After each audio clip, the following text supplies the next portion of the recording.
Auburn at Texas A&M. A&M favored by 6.5. 3:30 Eastern.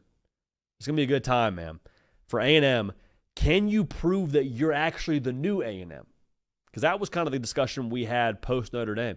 Hey, met the moment, 4th and goal, Marcel Reed, put yourself down into the history books of A&M lore with a throw like that when you walk it off against Notre Dame. Awesome. Okay, great. Enjoyed that moment. Enjoyed the bye week. Everyone's talking about how good A&M is. It's not just us anymore on this show. Are you able to flush that win, hit the reset button, and be your best with a scrappy Auburn team coming to town? Because Auburn, they lost the game to Oklahoma. I think Auburn fans have a lot of opinions on the refs, and I think you're 110% in the right. So does the SEC. But let's bounce back here, huh? Let's see some fight. Year 3 under Hugh Freeze. This is still a super freaking talented roster. That number of 6.5 is a little bit larger than I would have expected. I digress. If Auburn is who we believe they are in their 3rd year, I think they'll respond the right way. I think the character of Auburn is in a I want to make sure I say this the correct way because I'm not saying anything negative of previous Auburn teams when it comes to competitive character. But last year, Auburn lost a game the previous weekend and then went on to lose 3 more. That 3rd week of September, they lost that game and then lost 3 more. They let 1 turn into 2, turn into 3, turn into 4. I don't think that'll be this Auburn team, just so we're all aligned here. Biggest spot in this game, though, for me to watch, A&M, we got to stop the run, dude. We got to stop the run because Auburn, if I'm Hugh Freeze, I'm licking my chops seeing that Notre Dame game. Yeah, you won the game. Awesome. Took 41 points, though. Took a botched extra point to win that game if you're A&M. Because Auburn, what they're going to do is run the freaking ball. And I understand we got to throw the ball to win at some point in time. I get that. We'll talk about that in a second. But I am doubling down on our identity of running the football and making A&M prove they can stop us on the ground before we open ourselves up to shots downfield for Cam Coleman and Singleton and that whole party. A&M is allowing 4 yards a carry. Auburn is running the ball 57% of the time. So here's my gut. I think Auburn will commit to the run early. I think that's going to force A&M to roll those safeties down, be a little bit more trigger happy and get in the box. So when that happens, then I say, okay, Jackson Arnold, if they're stopping y'all on the ground or at least forcing you to do something else offensively, we got to hit the shot. Got to hit the shot. When there's money on the table, we got one-on-one with Cam Coleman. Different than last week against Oklahoma, we got to connect on those, brother, because those are game-changing kind of plays, kind of throws that can put the pressure back on A&M to have to respond, okay? So that's a big thing to watch in this game. Is A&M able to stop the run? And if they do, at what cost? Is it a thing where we got big real estate down the sideline for Eric Singleton? Because if there is, Jackson Arnold, the ball's in your hands. Let's go make it happen, brother, okay? Now, the chess game here, big chess game week for us on this Tuesday edition. A&M's OC Colin Klein against DJ Durkin, Auburn's DC.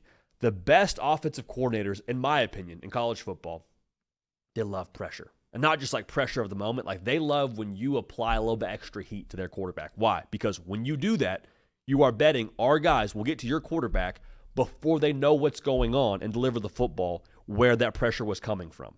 So if I'm Colin Klein, I'm saying, all right, Marcel, pre-snap answers, baby, got them for you. If they can find those answers pre-snap and get one over on this Auburn defense, I don't love the Auburn secondary all that much. I think that the weapons that A&M has is a difference-making ingredient for this A&M team. Craver, Concepcion, I mean, they're just a 1-2 punch, Batman and Batman. They got guys that can burn, does A&M.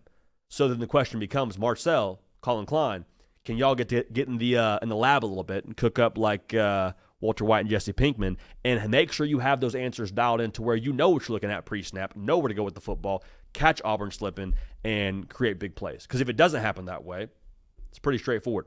Auburn's going to force a lot of 2nd and long, 3rd and long, and at that point, as good as that Auburn front 7 is, they can pin their ears back, make Marcel Reed uncomfortable, and bad things happen when that's your case with an uncomfortable quarterback in the world of college football. Now, this game, honestly, I think could come down to the battle in the perimeter we just mentioned with Craver and Concepcion and the Auburn secondary. Auburn has been, quietly now, the best in college football against the run, allowing 1.9 yards per carry.